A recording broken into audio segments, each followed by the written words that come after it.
Man accused of running Chinese police station in NYC admits working for CCP, prosecutors say.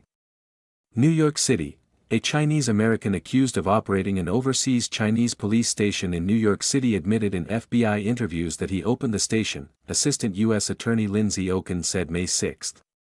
The defendant, Lu Jianwang, also acknowledged his link to Chinese state security, Oken said in opening statements at his trial. Lu, 64, is an American citizen who is also known as Harry Lu.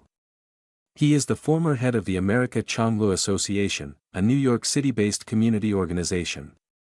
Lu admitted he had a handler in China's main security and law enforcement organization, the Ministry of Public Security, in interviews with the FBI in October and December of 2022, prosecutors said. Lu is charged with conspiring to act as an agent of the Chinese government and with failing to register as a foreign agent. He is also charged with obstruction of justice for deleting his communications with China's MPS. Oken said Lu also admitted to the FBI that he communicated via Chinese messaging app WeChat with the MPS. After meeting with the FBI, Lu allegedly deleted messages from those communications. Oken said that the FBI was able to recover some of these messages from other devices and that the government will present them at trial. Appearing in a black suit and a light blue tie, Lu seemed calm and at ease as his trial started Wednesday in the U.S. District Court for the Eastern District of New York, in the city's Brooklyn borough.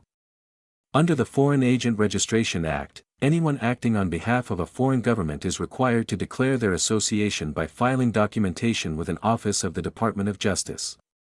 In his opening statement, Lu's attorney, John Carmen, said, Harry Lu was arrested for failing to file a form. He belittled the obstruction charge as being about a missing WeChat message. Carmen said the case is one of guilt by association, arguing that Lu did nothing wrong but merely associated and communicated with officials of the Chinese government, which the Department of Commerce has officially designated as an adversary. Carmen told the jury that Lu opened the service center to fill a need of the Chinese community, driver's license renewals in China. He said that in 2021, traveling back to China was impossible or could require waiting weeks in quarantine.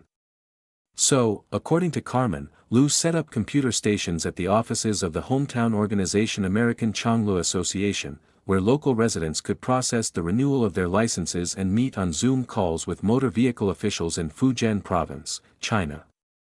The alternative, to let their licenses lapse, would require them to restart the licensing process, requiring them to reapply and retake a road test, according to Carmen.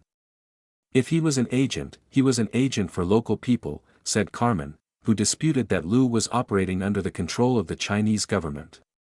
Is he tasked? Or asked? The difference is literally just a T. Prosecutors said they will show evidence of video conferences with Chinese officials during which they tasked Lu with assignments, as well as WeChat messages with instructions from Ministry of Public Security officials in China. Oken said the overseas police station started small, processing Chinese driver's license renewals for the Chinese expatriate community. Oken said that even if all the office processed were driver's licenses, it was still illegal. Under the Foreign Agent Registration Act, any official representative of China's government is required to register with the U.S. Attorney General. A 2022 report from non-governmental organization Safeguard Defenders revealed that the stations are also tasked with tracking down, intimidating, and repatriating people wanted by the Chinese Communist Party, including dissidents against the regime and its leader, Xi Jinping. Safeguard Defenders has documented a network of more than 100 overseas police stations in 53 countries. Lu's co-conspirator, Chen Jinping, who helped run the police station, pled guilty in December 2024 to conspiring to act as an agent of the Chinese government. FBI Assistant Director in Charge James Dennehy said at the time that the station served to further the nefarious and repressive aims of the PRC in direct violation of American sovereignty.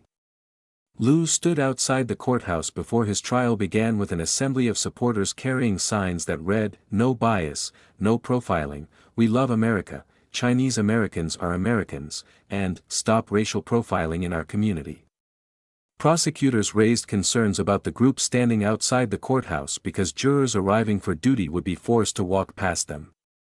Prosecutors said they were concerned this was a coordinated effort and an attempt to send a message to the jury. Defense counsel dismissed the idea that there was a coordinated effort on the part of the defense team. Many in the group continued to the courtroom to observe the trial.